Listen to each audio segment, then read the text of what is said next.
this is Astrid with Kanen Coffee.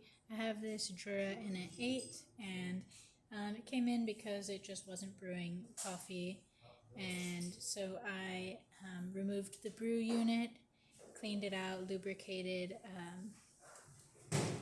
everything, and replaced this gasket you see here, cleaned the screen, reassembled it, and this is just part of our tune-up for the Jura machine specifically. And I descaled the machine after that and deep cleaned the whole hydraulic system. So I'm just going to brew a shot and show you that the machine is brewing coffee now.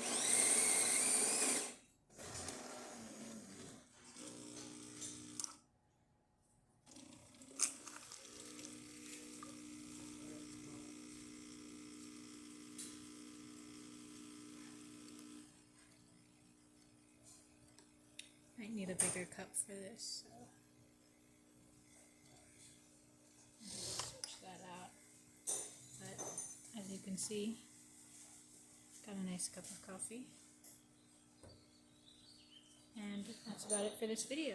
So if you like the video, please hit the subscribe button. Thanks for watching.